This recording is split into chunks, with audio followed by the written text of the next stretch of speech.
কি হ'ব আৰু শান্তি মন্তুৰ ওচৰলৈ নাযায়। শান্তি কোন? মন্তুৰ ঘৈণী আকৌ। মোৰ দেউৰে অনা নতুন মাইকীজনীৰ নাম শান্তি। মন্টু একো নকৰিবনে? সেই কালি পুলিচ লৈতো আহিছিল। শান্তি পলাই আমাৰ ঘৰৰ মানুহৰ ঘৰত থাকিল। একো নাপাই মোৰ দেউৰৰ ঘৰৰ দুৱাৰ ভাঙি থৈ গৈছে মন্টুৱে। তোৰ দেউৰে কি কৰেনো? গাড়ী চলাই ডাক্তৰ এজনৰ ঘৰত। সি বেছি মদাহী হৈ গৈছিল। শান্তিৰ দোকানতে সি মদ খাইছিল। তাই বৰ ভাল। মোৰ দেউৰক তাই মদ খাবলৈ মানা কৰা বহুত ভাল কৰিলে। তেতিয়াই সিহঁতৰ ভালপোৱা আৰম্ভ হ'ল। মোৰ দেউৰটো মদ নোখোৱা অৱস্থাত ভাল মানুহ, চেহেৰা পাতিও ভাল। বিমলাই এৰি যোৱাৰ পাছত তাৰ জীৱনটো একেবাৰে বেয়া হৈছিল। তোৰ দেউৰৰ ল'ৰা ছোৱালী নাই নেকি? আছে। বিমলা যোৱাৰ পিছত বিমলাৰ মা দেউতাই সিহঁতক লৈ গৈছে। বিমলাৰ মা দেউতাই বিমলাই বাচ্চা এৰি অন্যমতালৈ যোৱা কথাটো বেয়া পাইছে। এতিয়া সংসাৰ ঠিক হ'লে শান্তিয়ে এই বাচ্চাকেইটা লৈ আনিম বুলি কৈছে। ঠাণ্ডা হ'ব লাগিব ঘটনাটো। হে ভগৱান! মাধুৰীয়ে এই শব্দটো মোৰ মুখৰ পৰা ওলালে খিলখিলাই হাঁহি দিয়ে। আপুনি এইবোৰ শুনি আচৰিত হয় নহয়? আমাৰ পাহাৰত এইবোৰ সাধাৰণ কথা।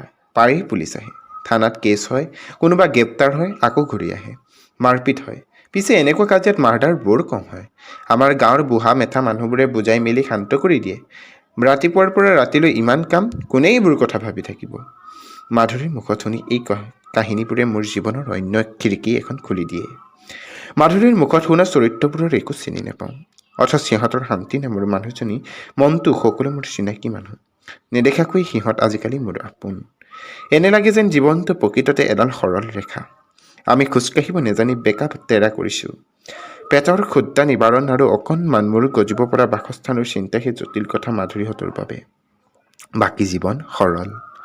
কোনোবা ৰাজ্য বা কোনোবা অখ্যাত গাঁৱৰ পৰা মহানগৰলৈ কামৰ সন্ধানত আহি এই পাহাৰটোতে আশ্ৰয় লোৱা মানুহবোৰৰ বাবে বিকল্প পথ নাই। বানপানীৰ পৰুৱা মাউসি উঠাৰ দৰে একে ধৰণৰ সমস্যাৰে জৰ্জৰিত এই মানুহবোৰৰ ধৰ্মলৈ জাতলৈ কোনো ভেদাভেদ নাই। মাধুৰীয়ে কোৱামতে পাহাৰত কালী মন্দিৰ আছে, নামঘৰ আছে, মছজিদ আছে ওচৰা-ওচৰিকৈ। কোনোদিন ধৰ্মক লৈ মতভেদ হোৱা নাই।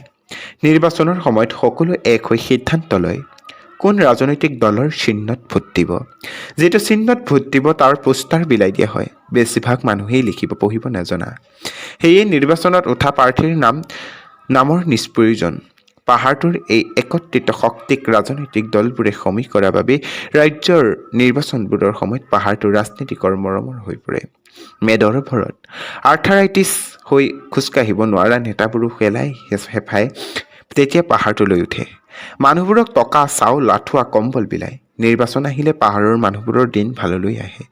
দিনে ৰাতিয়ে ভোজ হয়। ল'ৰা ছোৱালীবোৰে মাংস ভাত খাবলৈ পোৱাৰ আশাত নেতাৰ লগত যোৱা পালি পহৰীয়াবোৰক পানী যাচে, বিচনীৰে বিচি দিয়ে, জোতাত লগা বোকা মচি দিয়ে।